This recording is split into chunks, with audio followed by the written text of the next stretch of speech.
नीलातुङ्गस्तनगिरितटे सुप्तमुद्बोध्य कृष्णं पारार्थ्यं स्वं श्रुतिशतशिरः सिद्धमध्यापयन्ति स्वोच्छिष्टायां स्रजिनिगलितं या बलात्कृत्य भुङ्क्ते गोदा तस्यै नम इदमिदं भूय एवास्तु भूयः. அன்னவயல் புதுவையாண்டாள் அரங்கற்கு பன்னு திருப்பாவை பல்பதியம்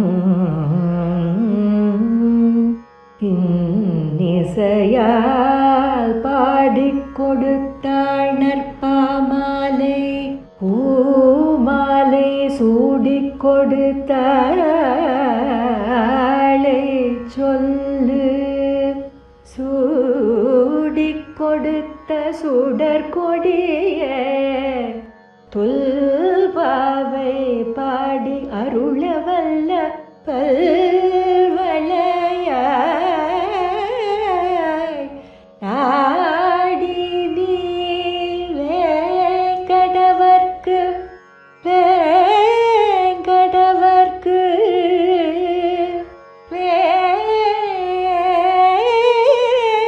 வேங்கடவர்க்கு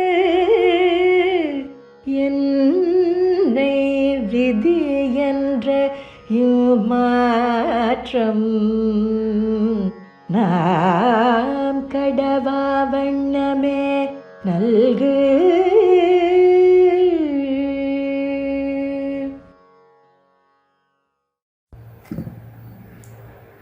ஸ்ரீசைலேச தயாபாத்திரம் தீபக்தியாதி குணாண்டவம் எதீந்திர பிரவணம் வந்தே ரம்ய ஜாமாதரம். ஆழ்வார்கள் வாழி அருளிச் செயல் வாழி தாழ்வாதுமையில் புறவர்தான் வாழி ஏழ்வாறு புரிய அவர்கள் உரைத்தவைகள் தாம் வாழி செய்யவரை தன்னுடனே சென்றேன். ஸ்ரீ வேங்கடாரங்கனையும் தற்பாத கமலாசிரியம் பாதுகுலாவோ பூர்ணேந்தும் ராமானுஜ குருபதி. இன்று நாம் 20வது பாசுரமான 33 பாசுரத்தை அனுபவிக்க இருக்கிறோம். அதற்கு முன்னாடி ஒரு சில விஷயங்களை நம்ம திருப்பாத விஷயமாக பார்ப்போம். ஆடி மாசத்துல பூர நட்சத்திரத்தில் ஸ்ரீவில்லிபுத்தூரில் பெரியாழ்வாருக்கு பெண் பிள்ளையார் ஆண்டாள் அவதரித்தார். அவளுடைய பிறப்பின் ஏற்றம் என்ன அப்படின்னா, பெரியாழ்வாருக்கு திருமகளாய் பிறந்தால் ஒரு கர்ப்ப சம்பந்தம் அயோனிஜையாக பெரியாழ்வாருடைய நந்தவனத்திலே ஒரு துளசி செடிக்கு அருகில் பிறந்தார். இவளுடைய இந்த அவதாரத்திற்கு அடி எது காரணம் என்ன என்றால், இரண்யகசிபுவினுடைய சகோதரனான இரண்யாட்சனை வதம் செய்து எம்பெருமான் வராக அவதாரத்தின் போது வராகமாக அவதரித்து பூமி பிராட்டியை மீட்டெடுத்து தன் மடியில் கிடத்தி அப்பொழுது இருவரும் நடந்த சம்பாதனம் தான் இந்த ஆண்டாளுடைய அவதாரத்திற்கு அடி. எம்பெருமானுடைய எப்பொழுதும் ஒரு முக்கியமான ஒரு ஆனந்த அனுபவமும் அவளை பற்றிய ஒரு பரிபூர்ண ஞானத்தோட இடைவிடாத மோகத்தை அனுபவித்துக் கொண்டிருக்கும் இந்த நித்திய சூரியனைப் போல அவருடைய சொத்தாக இருக்கக்கூடிய இந்த லீலாதிபதியில் உள்ள சம்சாரி சேதனர்கள்லாம் அவர்களுக்கும் இந்த தகுதியும் சம்பந்தமும் இருக்க இவர்கள் மட்டும் இதை இழந்து போகிறார்களே என்று பூமி பிராட்டியார் மிகவும் விசனப்பட்டு அதற்கு ஒரு உபாயத்தை அருளி செய்ய வேண்டும் என்று வராக பெருமானிடம் பிரார்த்திக்கிறாள். எம்பெருமானும் பிரம்மா வேதத்தை பற்றி நன்றாக தெரிந்து கொண்டு அதுவே ஆதோ வேதா பிரமாணம், அதுவே பரம பிரமாணம், அதை பற்றி அறிந்து அதில் சொல்லப்பட்ட விதமாக என்னை அடையலாம் அப்படின்னு அருளி செய்தார். ஆனால் வேதநூல் பிராயத்தோடு மணிசர்தான் புகுவரையிலும் பாதியும் முழங்கி போகும் நின்னதில் 17 தொண்டரடிப்புடையாழ்வார் திருமாலையில சார்ந்தார். அது மட்டும் இல்ல, அனந்தாவை வேதாகான்னு வேதங்கிறது ஒரு கடல் போன்றது. வேத வாக்கியங்கள்னா எங்கிருந்தவையாக இருக்கிறது.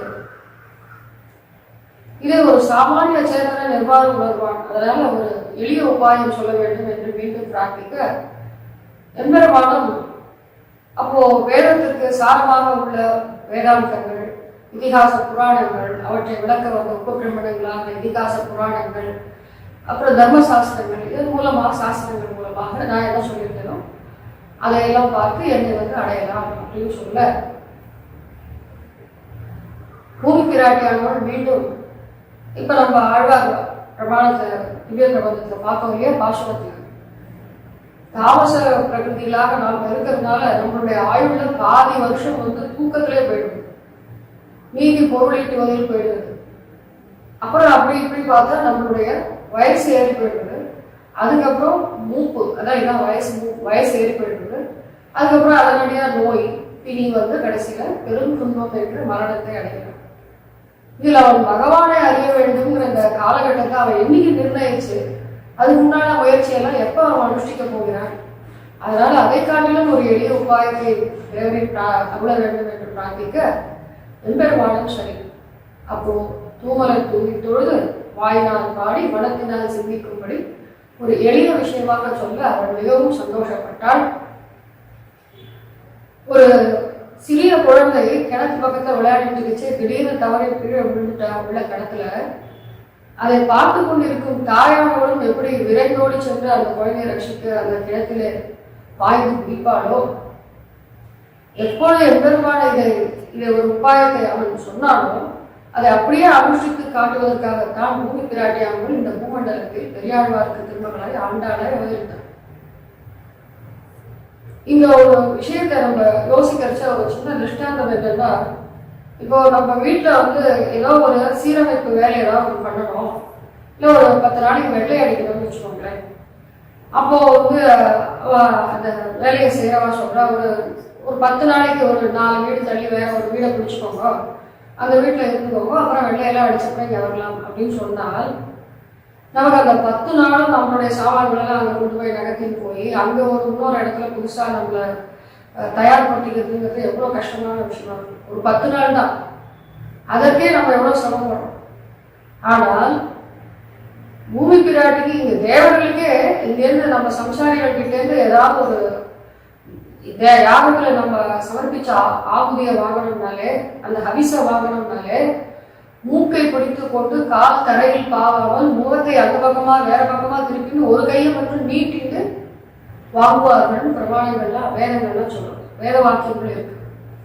அப்படி சாதாரண தேவர்களே அந்த மாதிரி இருக்கச்சு எப்பொழுதும் நித்தியமான அனுபவத்தோடு எம்பெருமானை பரிபூர்ணமாக அனுபவித்துக் கொண்டு புருஷகார பூதையில் ஒருவளாக எம்பெருமானுடைய திவ்ய மகிழ்ச்சிகளின் ஒருத்தியாக குன்றாத வாழ்வான வைகுந்த வாழ் போகன் தன்னை இகழ்ந்து இந்த பூமண்டலத்தில் ஆழ்வார் திருமங்களாராயன் என்று சொன்னால், அப்போ பூமி பிராட்டிக்கு எத்தனை காரணம் எத்தனை பரிவு இருந்திருக்கணும் என்பதை நம்ம உணர முடியும். இதை கண்டு நெகிழ்ந்துதான் சுவாமி மணவாள மாமுனிகள் தன்னுடைய உபதேச ரத்னமாக இன்னொரு திருவாடை கூறம் எமக்காகவனோ எங்க ஆண்டாள் அவதரித்தாள், குன்னாத வாழ்வான வைகுந்த வாழ் போகன் தன்னை இகழ்ந்து ஆழ்வார் திருமகளாராய். இப்படிப்பட்ட ஆண்டாள் அருளி செய்த திவ்ய பிரபந்தங்கள் 2. ஒன்று திருப்பாவை, மற்றொன்று நாச்சியார் புகழ். அவளை இந்த திருப்பாவை பாசுரங்கள்ல என்னத்தை அவ சொல்ல வர, என்ன நமக்காக அவள் காட்டி கொடுக்க முற்படுகிறாள்னு பார்த்தால், கண்ணன் மோட்சத்திற்கு உபாயமாக மோட்ச சாதனைகளாக கர்மயோகம், ஞான யோகம், பக்தி யோகம்ன்றது விதிச்சான். அதற்கப்புறம் இது எதுவும் முடியாத போது பிரபக்திங்கிற 4வது ஒரு உபாயத்தையும் அவன் சொன்னான். ஆனால் அதை வேதங்களோ மற்றும் உண்டான இதிகாச புராணங்களோ வியக்தமாக சொல்லாமல் இருக்க, அதை நம்ம ஆழ்வார்களும் மற்றும் உண்டான ஆச்சாரியர்களும் அதை நம்மை போன்ற சம்சாரிகள் எளிமையாக புரிவதற்காக அதையெல்லாம் வியாக்கியானங்கள் மூலமாக நமக்கு அருளி செய்தார்கள். ஆனால் ஆண்டாள் அதையும் தாண்டி 5வது உபாயமாக ஆச்சாரிய அபிமானமே உத்தாரணம் அப்படின்னு சொல்ல அதை நிச்சயித்த புத்தியோட அதை அனுஷ்டித்தும் காட்டுறதுக்காகத்தான் நம்மிடையே ஆண்டாள் அவதரித்தார். மார்கழி அப்படிங்கிற இந்த தமிழ் சொல்லு மார்க சீர்ஷம்ங்கிற வட சொல்லோட பிரிவு விகாரம். மார்க்கம் சீர்ஷம் ரெண்டா பிரிச்ச சாதாரணமா இந்த மாசங்களுடைய பெயர்கள்லாம் சௌர மாசம் சாந்திர மாசம் இந்த ஜோதிஷ சாஸ்திர பிரகாரம் 2 விதமா பிரிக்கிறார். சூரியனை அடிப்படையாக கொண்டது, சந்திரனை அடிப்படையாக கொண்டது. அப்படி இருக்கச்சு மிருகசீர்ஷம் நட்சத்திரம் பௌர்ணமியோட கூடிய மார்கசீர்ஷ மாசம்னு சொல்றாங்க. இதை 2 சொல் வடிவமா மார்க்கம் சீர்ஷம் 2 சொல் வடிவமாக நம்ம எடுத்துக்கொண்டால் மார்க்கம்னா உபாயம், சீர்ஷம்னா தலையானதுன்னு. அப்போ மார்க்கங்களில் தலையானது என்ன? கர்மம் யோகம், ஞான யோகம், பக்தி யோகம், பிரபக்தி. இந்த 4த்தையும் தாண்டி ஆச்சாரிய அபிமானமே பரம உபாயம் அப்படிங்கிறத காட்டுவதுதான் சரம உபாயம் தான் ஆண்டாளுடைய திருவுள்ள நோக்கம்.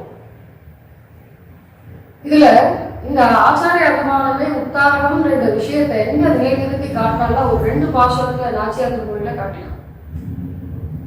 கொள்ளை அறைக்கையை மூக்கறிந்திட்ட குமரடா சொல்லும் பொய்யானால் நானும் பிறந்ததை பொய்யன்னேன்னு ஒரு பாசுரம்.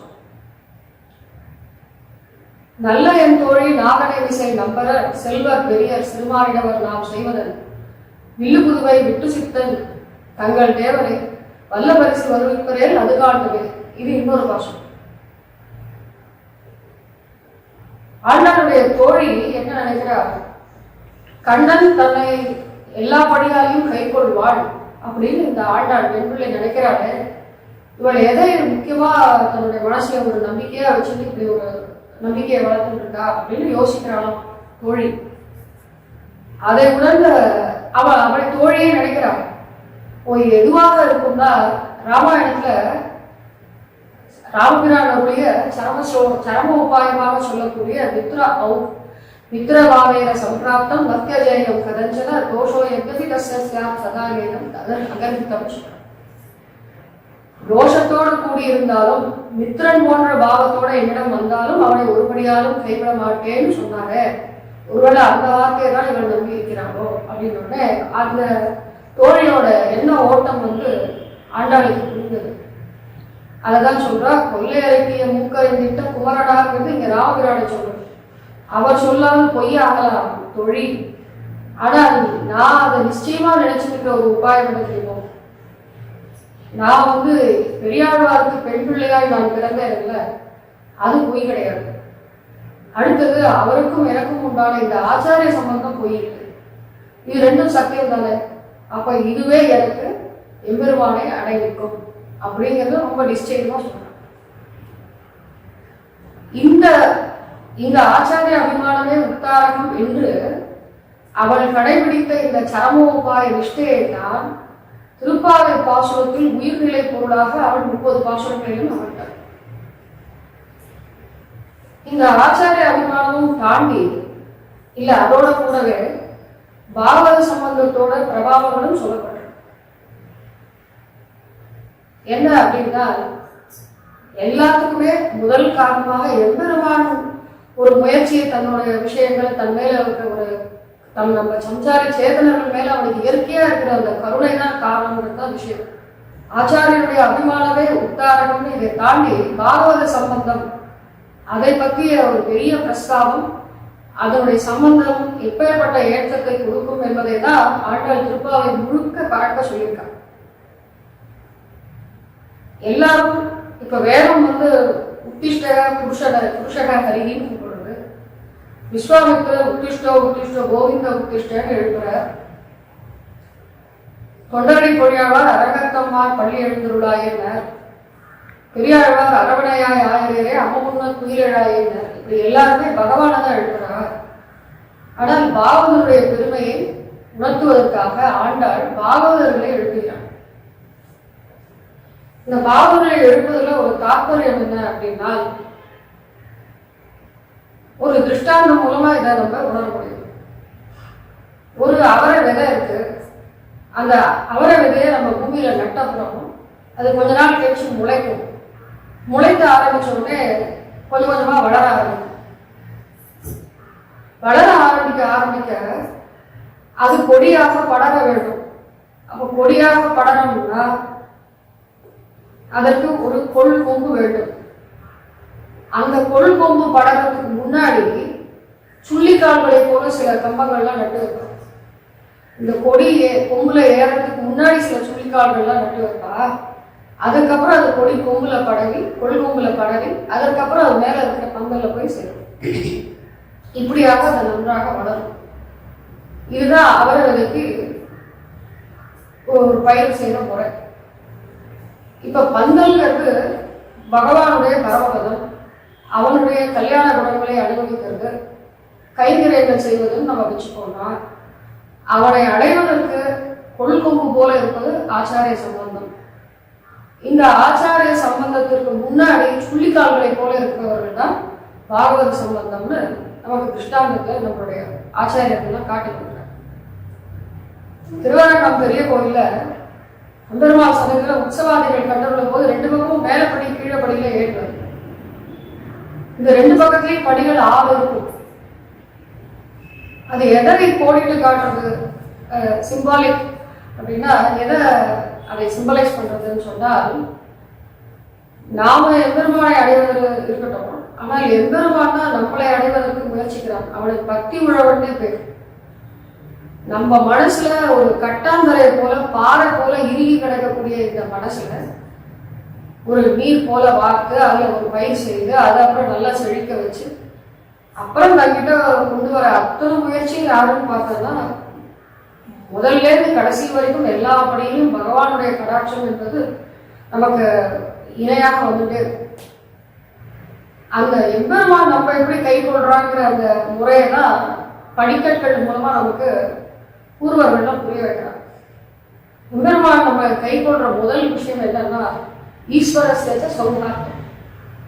எம்பெருமானுக்கு என்ன எண்ணம்னா, எல்லாரும் நல்லா இருக்கணும், எல்லாரும் சந்தோஷமா இருக்கணும், எல்லாரும் தன்னை அடைய வேண்டும். இந்த கர்மாதீனமான கட்டுகளிலிருந்து அவர்கள் விடுபட்டு தன்னையே மேலான பரம்பொருளாக அடைந்து அவர்களும் ஆனந்தப்பட வேண்டும் என்ற இந்த உண்மையான ஹிருதயத்தில் இருக்கக்கூடிய எல்லா உயிர்களுக்கும் நன்மை தரக்கூடிய அந்த எண்ணம், அந்த மேற்பட்ட கல்யாண குணம் இருக்கிறதுனால தான் அவரை இதை போல முதல்ல நம்ம மனசுல பக்தியை விளைவிக்கிறான். இரண்டாவது, இப்படி இருக்கிற ஒரு ஆத்மாவை அவன் சம்சாரி சேத்தனன் பல விதமான கர்மங்களால பல அனாதிகாலமாக நம்மளை விட்டு பிரிந்தே இருக்காங்க. அப்படின்னு இருக்கச்சு இவன் மறந்து போய் கூட நம்ம பக்கம் என்ன சாஸ்திரங்கள் சொல்லியிருக்கு, யாரு மேலான பரம்பொருள், நம்ம அடைய வேண்டிய வாழ்க்கையில இலக்கு என்ன, இப்படி எதை பத்தின ஒரு யோசனையும் இல்லாமல் உண்டியே உடையன்னு ஓடிட்டு இருக்காங்க. அப்படிங்கிறதுனால இவனுக்கு ஏதாவது ஒரு நம்ம நன்மை செய்வோங்கிற அந்த முதல் படிக்கட்டுல அவன் நினைக்கிறான் பார்த்தீங்களா, அந்த நினைப்போட அடியாதான் இரண்டாவது என்ன பண்றா, இவன் ஏதாவது ஒரு நல்ல காரியம் செஞ்சிருக்கானான்னு பாக்குறான். இந்த நல்ல காரியமும் எப்படின்னா, இந்த சேத்தனன் தன் நினைவறிந்து செய்த நல்ல காரியம் கிடையாது. ஏதோ யாத்திருச்சிகமாக, அதாவது ரொம்ப எதிர்பாராமல், ரொம்ப எதிர்பார்க்காம அவனோட ஏதோ ஒரு நினைவறியாமல் செய்யற விஷயம் இருக்குது. அதுல என் ஊரை சொன்னாய், என் பெயரை சொன்னாய், என் அடியார்களுடைய விடாய் தாகத்தை தீர்த்தாய், அவர்கள் ஒரு நாள் தங்கத்துக்கு ஏதோ ஒரு நாள் திண்ணையில ஒரு நாள் உட்கார்ந்து போகிறதுக்கு இடம் கொடுத்தாய், இப்படின்னு அவன் நினைவறியாமே செய்திருந்தான். ஒருவேளை இப்படி அவனுடைய அடியார்கள் விஷ்ணுவினுடைய அடியார்கள் தெரிஞ்சிருந்தா ஒருவேளை கொடுத்துருப்பானா மாட்டானா ஏந்து போக கூட சொல்லியிருப்பானா இருக்கும். ஆனால் அவன் நினைவறியாமல் செய்த ஒரு விஷயங்களை கூட அது புண்ணியமா கணக்கிட்டு கொண்டு ஒன்றை 10ஆக்கி அதை அவன் தலையில போட்டு அவன் ஏதோ ஒரு புண்ணியம் செஞ்ச மாதிரி அவனுக்கு அவன் மேல அந்த போட்டு அதை இரண்டாவது படியாக ஆக்குகிறான். விஷ்ணுவோ கடாட்சம் மூன்றாவது. இப்படியான புண்ணிய பலன்கள் சேர்த்து அப்படியே கொஞ்சம் ஒரு பிறவிகள்லாம் ஓட ஓட ஏதோ ஒரு பிறவியில அவனுக்கு ஜாயமான கால கடாட்சம் ஏற்படுகிறது. ஜாயமானங்கி புருஷம்யம் பசியேத்து மதுசூதனக சாத்விக சது விஜ்ஞேய சபை மோக்ஷார்த்த சிந்தக. எவன் ஒருவன் பிறந்து கொண்டிருக்கிறானோ அந்த சமயத்தில் புருஷோத்தமனான பகவானுடைய திருக்கண் கடாட்சம் படுகிறதோ அவன் மோட்சத்தில் இச்சையுள்ளவனாய் சாத்விக புத்தியோடு பிறக்கிறான் அப்படின்னு சொல்லப்படுகிறது. அப்போ இப்படி ஒரு சாத்விக புத்தியோட வளர்றதுங்கிறது, இருக்கிறது, பிறக்கிறதுங்கிறது மூன்றாவது நிலை. இப்படியாக ஒரு சில பிறவிகள்லாம் போன அப்புறம் 4வது கட்டமாக அவனுக்கு பகவான் விஷயத்தில் அத்வேஷம் என்பது ஏற்படுகிறது. அவனுடைய விஷயங்களை கீர்த்தனம் பண்ணாலோ, அவனுடைய கதையை கேட்டாலோ, இல்லை போதும் நிறுத்து, எனக்கு இதெல்லாம் ஒரு சலிப்படைய வைக்கிறது அப்படின்லாம் சொல்லாமல், யாராவது சொல்றவாளை அனுமதி பண்றா, இல்லை அது இருக்கிற இடத்துல போய் கேட்கறா, அது மேல ஒரு துவேஷத்தை காட்டாம இருக்கான். அடுத்தது 5வது நிலையாக ஆபிமுக்கியம். இப்படியாக சில பிறவிகள் எல்லாம் போய் மனசு பக்குவப்பட எம்பெருமான் விஷயத்தில் அவனுக்கு ஆபிமுக்கியம், ஈடுபாடு உண்டாகிறது. இந்த ஈடுபாடு நல்லா வளர வளர என்ன ஆகுதுன்னா 6வது படிக்கிறதா பாகவத சமாகமம் ஆகிறது. இவ்வளவு சாத்வீக புத்தியோடையும் ஞானத்தை வளர்த்துக் கொள்ள வேண்டும் என்ற எண்ணத்தோடையும் ஒழுக்கமானவனாகவும் எம்பெருமானை அறிய வேண்டும் என்ற ஆர்வம் உடையவனாகவும் இருக்கிறத பார்த்தால் பாகவதர்களுக்கு தன்னிடையே ஈர்ப்பு வரும். உடனே நீ எங்க குழுவில் சேர்ந்துவோன்னு சொல்லி அவனோட பழகுவதற்கோ அவனுடைய கலந்து பரிமாறுவதற்கோ விருப்பப்படுகிறார். இப்படி நல்லவர்களுடைய சகவாசம் கிடைக்கும் பொழுது என்ன ஆகுதுன்னா அவர்கள் சும்மா இருப்பதில்லை. அவர்களுடனே இவ்வளவு நல்லவனை நம்ம ஒரு ஆச்சாரிய சம்பந்தத்தை ஏற்படுத்தி கொடுக்கணும்னு அவனை ஆச்சாரியன் முன்னாடி கொண்டு போய் நிற்க வைக்கிறார். அதிலிருந்து ஆச்சாரியனுக்கு இந்த அத்வேஷம் ஆதிமுக்கியம் இந்த அடிப்படை விஷயங்கள்லாம் இருக்கும்போது இப்படி சாத்வீக புத்தியோடு இருக்கிறவனுக்கு அகங்கார மமகாரங்கள்லாம் அவ்வளவா தலையெடுக்காத போது அவர் எதிர்பார்த்த அளவுக்கு அது நன்றாக இருக்கிறது. அப்படிலாம் ஒரு பக்குவப்பட்ட நிலையில இருக்கும்போது அவனை ஏற்றுக்கொண்டு சந்தோஷமாக அவனுக்கு அர்த்த விசேஷங்களை எல்லாம் சாதித்து ஆச்சாரியனுடைய அந்த அபிமானத்திற்கு பாத்திரபுத்திரனாக ஆகும் பொழுது அவன் தன்னிடையே எம்பெருமானுடைய திருக்கண் நோக்கத்திற்கும் இலக்காகிறான். இதைத்தான் எம்பெருமான் 6 படிகள் மூலம் காட்டுறார். சரி, அப்ப அந்த அவரை விதையில நம்ம சொன்னோம் இல்லையா, இதை போட்டதே யாருன்னா இது பகவான் தான் நம்ம போட்டார். அதான் பக்தி வழிபாடு நம்ம முதல்ல சொன்னோம். இப்படியாக எம்பெருமான் நம்மை கை கொள்கிறான். திருப்பாவையில பாகவத சம்பந்தம் ஆச்சாரிய சம்பந்தம் என்பதெல்லாம் எதற்காக சொல்கிறது? பிராட்டியோட சம்பந்தம் இதெல்லாம் புருஷகார பூதைகள். எம்பெருமான் முன்னாடி நேரா போய் நின்னா என்ன ஆகும்னால் அனாதி காலமாக நம்மளை விட்டு பிரிஞ்சு நாம் அவனை விட்டு பிரிஞ்சிருக்கோம், நம்மளை விட்டு அவன் பிரிஞ்சிருக்காங்க. ஏன்னா கர்மங்களையே நம்ம உழலட்டும். ஏன்னா அவனுக்கு சாஸ்திரங்கள் கொடுத்தாச்சு, வேதங்கள்லாம் கொடுத்தாச்சு, அதை பண்ணி காட்டுற ஆச்சாரியர்கள் எல்லாம் கொடுத்தாச்சு. இவ்வளவு இருந்தும் அவன் நம்ம பற்றி உணரவில்லையே என்று ஒரு விதமான கோபம் நம்மளை பார்த்து வரும்போது நம்ம அவன் முன்னாடி நிற்கும்போது வரும். எம்பெருமானுடைய ஒண்ணு அவன் கருணை பண்ணலாம், இல்லை நம்மளை பார்த்து கோபப்படலாம். இதற்கு எது காரணம்னா அவனுடைய தடையற்ற சுவாதந்திரியங்கிறது காரணம். அதனால இந்த சூக்ஷ்மத்தை அறிந்த நம்முடைய பூர்வாச்சாரியர்கள் ஆழ்வார்கள்லாம் என்ன சொன்னாங்கன்னா, எம்பெருமான் ஒரு பெரிய யானை மாதிரி. யானைக்கு பக்கத்துல பாகன் இல்லாமல் போக முடியாது. போனா ஒன்று தூக்கி வச்சுக்குமா, இல்லை தூக்கி அடிக்குமா தெரியாது. 2 பேருக்குலயும் ஆபத்து இருக்கும் போது அது போலவே பெருமாளும் யானை போலதான். நம்மளை பார்த்து நம்ம சரணம்னு ஏதோ தெரியாதனமா அவன் முன்னாடி கை கூப்பினா கூட அவன் நம்மளை பார்த்த மாத்திரத்தை இத்தனை நாள் எவ்வளவு நாள் எங்க போயிருந்த, அப்ப இப்பதான் எனக்கு ஞாபகம் வந்துதா அப்படின்னு கேட்டு திடீர்னு போச்சுங்க, அதெல்லாம் நான் ஏற்றுக்க மாட்டேன், திருப்பி நீ கர்மாதீனமாவே இருந்து பல ஜென்மங்களை உழவிட்டு வான்னு சொன்னா என்ன பண்றது? இல்ல போனா போகலாம் அப்படின்னு கருணையோட இருந்தா என்ன பண்றது? இப்படி நடந்தாலும் உண்டு, அப்படி நடந்தாலும் உண்டுங்கும் போது பெருமாளை நேரம் அடைகிறவனுக்கு எப்பயும் ஒரு விதமான பயம் இருந்துட்டே இருக்கும். அதனால இப்போ மோட்சத்துக்கு இந்த மோட்ச பிராப்தி காலம் வரைக்கும் எம்பெருமானை நேரா பற்றுபவனுக்கு பயமும் பயமின்மையும் மாறி மாறி வந்துட்டே இருக்கும். தன்னோட கர்மாக்களை நினைத்து பயமும் அவனுடைய கருணையை நினைத்து பயமின்மையும் வந்துட்டே இருந்தா ஒரு கட்டத்துல நமக்கே ஒரு சலிப்பு வரும். எப்பதான் நம்ம ஒரேடியா பயமே இல்லாமல் விடுபட்டு வாழணும் அப்படின்னா, ஆண்டாளானவள் பிஞ்சாய் பழுத்தாளை ஆண்டாளை 5 வயதே ஆட இந்த ஞான பெண் குழந்தை ஆனவள் ஆச்சாரிய அபிமானமே உத்தாரகம் என்று சொல்லி அவன் திருவடியை எவன் பற்றி அவனுடைய சம்பந்தத்தை ஏற்படுத்தி கொள்கிறானோ அவன் ஒரு காலம் பயப்பட வேண்டாம் அப்படிங்கிற இந்த நிச்சய புத்தியை நம்பிக்கையை நமக்கு விளைக்கிறாள். அதனால இந்த 30 பாசனங்களையே எப்படி இவள் அமைச்சிருக்காங்கன்னா, முதல் 5 பாசனங்கள்ல அவதாரிகையா அதை அமைக்கிறாள். அடுத்து ஒரு 10 பாசனங்கள்ல பாகவதர்களை தூக்கி எழுப்புகிறாள். அவர்களோடு சேர்ந்து எம்பெருமானை பற்றுகிறாள். அடுத்த ஒரு 9 பாசுரத்தாலே எம்பெருமானை நேராகவே எழுதுகிறார். இப்படியாக இந்த 30 பாசுரங்கள் அமைகிறது. ஆரம்பத்துல முதல் பதிகத்துல வைகல் பூங்கழி வாய்னு சுவாமி நம்மாழ்வார் திருவாய்மொழியில பட்சிகளை எல்லாம் கூறு விடுகிறார். நம்மளுடைய வியாக்கியானங்கள்ல பூர்வாச்சாரியர்கள் என்ன அனுசந்திச்சிருக்காங்கன்னா, பட்சிகள்னா யாருன்னா கடகர்கள். அவர்கள் நம்மை போன்ற சம்சார சேத்தனர்களை, ஜீவாத்மாக்களை எம்பெருமானோடு சம்பந்தப்படுத்தக்கூடிய ஆச்சாரியர்கள், பாகவதர்கள்னு வர்ணிக்கிறார். இவர்கள் எல்லாம் வேதம் வல்லார்கள். இந்த அதே ஆரம்பத்தோட கடைசியில உலகம் உண்ட முருக பெருவாயா பதிகத்துல அலர்மேல் மங்கை உரைமாறுமான்னு சொல்லி முடிக்கிறார். அப்போ அலர்மேல் மங்கை என்பவள் விண்ணில் இருக்கிறவள், எம்பெருமானுடைய திவ்ய மகிழ்ச்சி. அவள் விண்ணோர் ஸ்தானத்துல இருக்கா. அவளையும் பற்றி புருஷகாரமாக கொண்டு அப்புறம் அகலகில அலர்மேல் மங்கை உரை மாறுபடாக திருவேங்கட உரையானை சரணம் கூறுகிறார். இந்த பட்சிகள் எல்லாம் யாருன்னு கேட்டால் ஆச்சாரியர்கள் சேர்ப்பார்களை பட்சிகளாக்கின்னு நாயனார் சூத்திரத்தில் தெரிவிக்கிறார். எம்பெருமானோடு சேர்த்து வைக்கக்கூடிய கடகர்களாய் இந்த ஆச்சாரியர்கள் இருக்கிறார்கள் என்பதை சூச்சிப்பிக்கும் விதமாக இந்த பட்சிகளை கொண்டாடுகிறார்கள். முதல் 5 பாசுரத்துல ஆண்டாளானவள் இந்த மார்கழி மாதத்தோட சிறப்பை சொல்றார். ஸ்ரீவில்லிபுத்தூரில் அவதரித்த ஆண்டாள் 5 வயது இளம் குழந்தை. அவள் வடக்கு பக்கம் இருக்கக்கூடிய ஆயர்பாடியில கண்ணனோட கோபிகாஸ்திரிகள்லாம் எப்பொழுதும் ஆனந்த அனுபவம் பண்ணி கொண்டிருந்தார்கள் அப்படிங்கிறத கேட்டே வளர்ந்தவள். அது மட்டும் இல்லாமல் கண்ணன் மீது சகஜ பக்தியோடு பிறந்தவள்.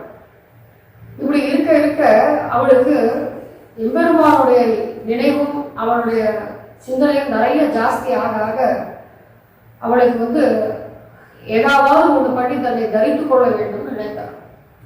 ஆயர்பாடிக்கு போலாம்னு சொன்னால் அவ்வளோ சிறு குழந்தை. அது இருக்கிறதோ நம்ம தேசத்தோட வடக்கு பக்கம், அவள் இருக்கிறதோ ரொம்பவும் கீழாக இருக்கக்கூடிய தெற்கு பக்கம். அதுவும் இல்லாமல் இப்போ இருக்கிற வசதி போல நினைச்ச உடனே நம்மளால போக முடியாது. அதுவும் இல்லாமல் சிறிய குழந்தை, பெண் குழந்தை, இவ்வளவு இருக்கே. ஆனாலும் கண்ணனுடைய அனுபவத்தை நம்ம எப்படியாவது தரிக்கணுமே, எதையாவது ஈடுபடணுமே. சில தார்மிகர்கள் அவருடைய அவஸ்தையை புரிஞ்சுட்டு கோபிகைகள்லாம் கிருஷ்ணனை பிரியும் பொழுதும் சேரும் பொழுதும் எப்படியெல்லாம் அனுபவித்தார்கள், அவனை பதியாக அடைவதற்கு அவர்கள் காத்தியாயினிங்கிற விரதத்தை மேற்கொண்டார்கள் அப்படின்னு சொல்றார்.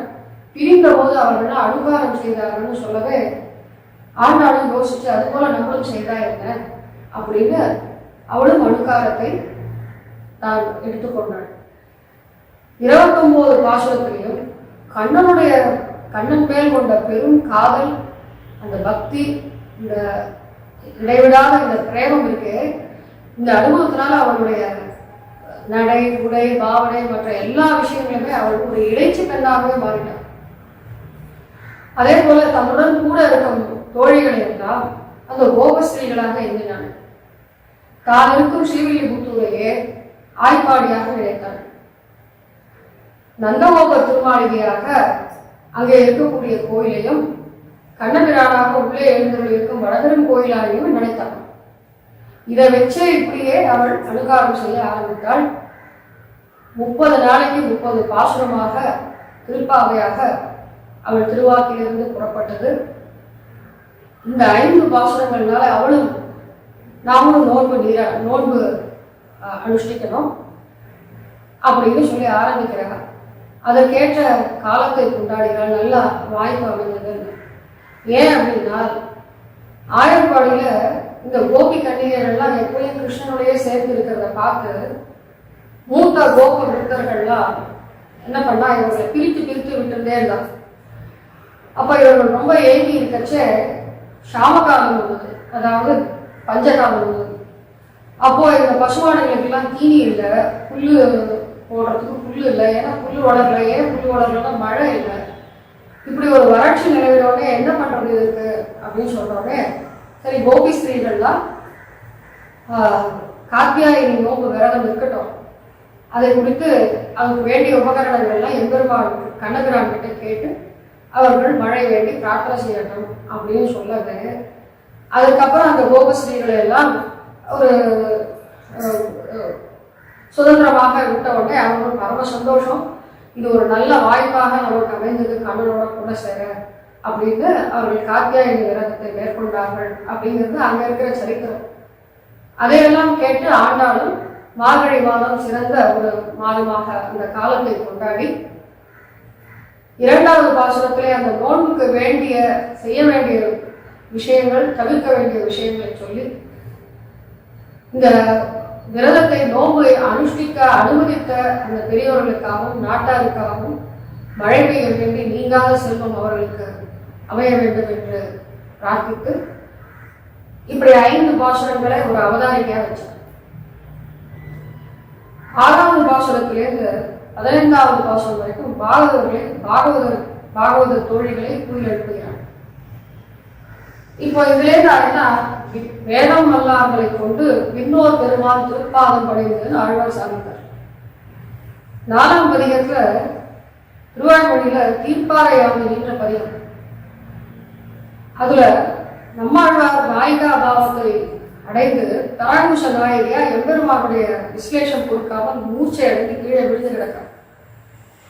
பராமரிச நாயகியோட தாயார் என்ன பண்றா, இதுக்கு என்ன வழி இன்னும் தெரியலையே, இப்படி மயக்கடிச்சு கிடைக்காலேன்னு ரொம்ப கவலைப்பட்டு தெருவோன்னு போற ஒரு கட்டுவீச்சியை கூப்பிட்டு இதுக்கு என்ன இவ்வளவு வழின்னு பார்த்து சொல்லுன்னொடனே அவளும் ஒரு சுழங்கு ஒரு முரத்தை எடுத்துட்டு வந்து அதுல சில சோழிகள் நெல்லெல்லாம் போட்டோம். அதுக்கப்புறம் அங்கே சுற்றி இருக்கிற இடத்துல இறைச்சியும் கல்லெல்லாம் தூங்கி பண்ணிட்டு இருந்தான். இதை பார்த்த தோழிகளுக்கு மிகவும் அதிர்ச்சி அடைந்து, இப்படியெல்லாம் நீங்க பண்ணினா அவளை பெற முடியும்னு நினைக்காதீங்க. உணங்கள் கிட கவிதை உதடாட்டம் கண்டன்மையன் வடங்கீர்கள் மாயப்பிராந்தவர் வேதம் வல்லார்களே மணியின் அடிநிற மாயன் கமரடி நீர் கொண்டு அணிய முயலின் மத்தில்லை கண்ணீரி வணங்குகின்றன. இவருடைய நோய் என்பது நீங்கள் திருத்துழாயை எடுத்து கொண்டு போய் அவங்க மூக்கு கிட்ட வைங்க, அந்த வாசனை போனா எழுந்துப்பாளை முடிஞ்சு இது போல நீர் எதுவானும் செய்தி கட்டு வச்சு சொல்லிட்டு இது போல தகாத காரியங்கள் எல்லாம் சொன்னால் பராங்குச நாயகிக்கு உயிருக்கு தான் ஆபத்தை விழுந்து அவளை நீங்கள் மீட்க முடியாதுன்னு சொல்லவே பேரம் வல்லார்களை கொண்டு இன்னொரு பெருமாள் திருப்பாதம் படித்து இந்த பாசுரத்தை இந்த வார்த்தை என்ன அர்த்தம் என்றால், பாகவத சம்பந்தத்தை கொண்டு இட்டு இவளை எழுப்பலாம் தான் அந்த அடைய தோழிகளுடைய நினைவாக அங்க சொல்லக்கூடிய பாசுரம். அதையே இங்கே வேதம் வல்லார்களாக இந்த 10 தோழிகளை எழுப்புறார். பிள்ளாய், பேய்ப்பெண்ணே, கோதுகலமுடைய பாவாய், மாமார் மகளே, நோற்று சுவர்க்கம் புகுகின்ற அம்மனாய், கோவலர்வன் கொடியே, நற்செல்வன் தங்காய், கோதரை கண்ணினாய், நாவுடையாய், இளங்கிளியே, இப்படின்னு 10 தோழிகள் எழுப்புறார். எழுப்பினா இவர்கள் எல்லாம் வேதம் வல்லார்கள் சாணத்துல வைத்திருக்காருன்னு சொல்றோமே, அப்ப இவர்கள்லாம் வேதம் வல்லார்களா இந்த தோழிகள்னு நம்ம கேட்கலாம். ஏன்னா இவர்களுக்கு இடக்கை வழக்கையில என்னன்னே தெரியாத அளவுக்கு ஞானமே இல்லாதவர்கள் போது இவர்கள் எப்படி வேதம் வல்லார்கள் நம்ம கொண்டாடுறோம்னு கேட்கிறாங்க. வேதம் வல்லார்களே இதற்கு ஆளவந்தார் அழகான ஸ்தோத்திர ரத்னத்தை சாதிக்கிற தொதிய கம்பீர மனோனுசாரிகள்.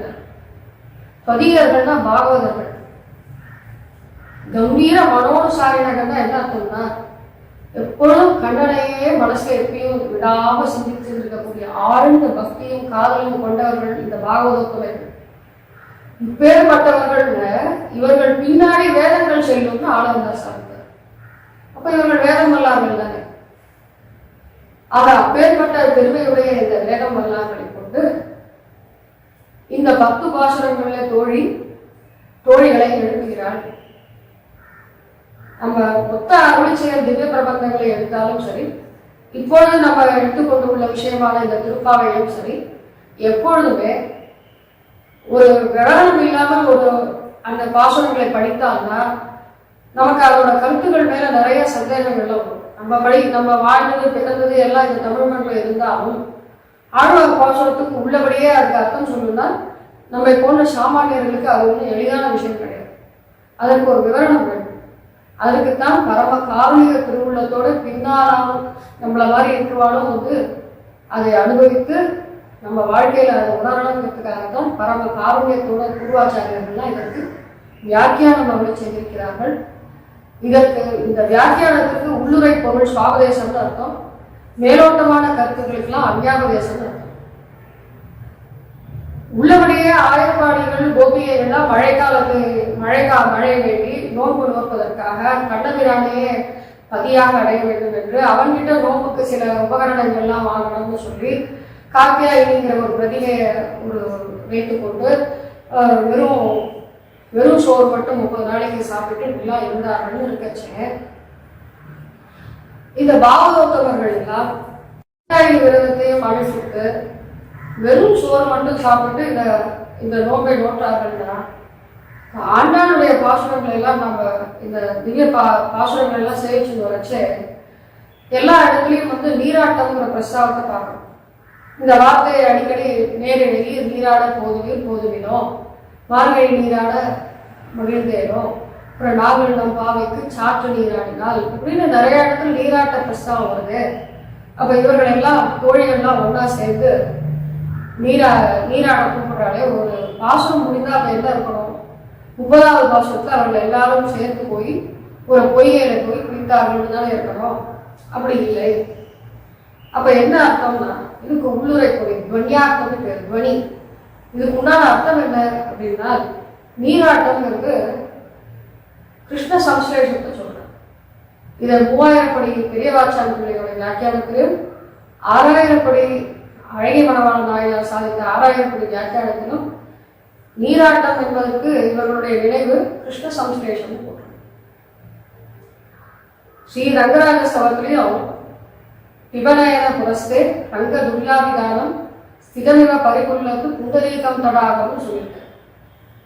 ரங்கராஜ ஸ்தவத்துல ஒரு 50-60 பாசுரங்கள்னால பட்டர் ஸ்ரீ பராசர பட்டர் திருவரங்கம் பெரிய பெருமாளுடைய அந்த கோயில் சோலைகள் மதில்கள் மண்டபங்கள் காவேரி இதெல்லாம் வர்ணிச்சதே வரைச்சே எம்பெருமாளை வர்ணிக்கிறச்சே அவனை ஒரு புண்டரீக தடாகம் அப்படின்னு வர்ணிக்கிறார். அதே போல சுவாமி நம்மாழ்வார் தன்னுடைய திருவாய்மொழியில சாயல் சாம திருவேணி தன்பாசடையா தாமரையின் வாசத்தடம் போல் வருவாளை ஒரு நாள் காணவாராயேன்னு பார்த்தார். அப்ப இவர்கள் என்ன சொல்றாங்கன்னா கிருஷ்ண சம்ஸ்லேஷம் என்பது ஒரு குளிர்ந்த தாமரை தடாகம் போன்ற ஒரு அனுபவம். கிருஷ்ணரோட கூடி இருக்கிறதுங்கிறதே அவனே ஒரு பெரிய தாமரை தடாகம்னு வர்ணித்தார். அதனாலதான் கடைசி பாசுரத்தை அதே போலவே பறைன்ற ஒரு வார்த்தையை எடுத்துக்கிறார். எல்லா இடத்தையும் பறையலோர் எம்பாவாய்ன்னு சொல்லும் பொழுது அது ஒரு தோல் வாக்கியம்.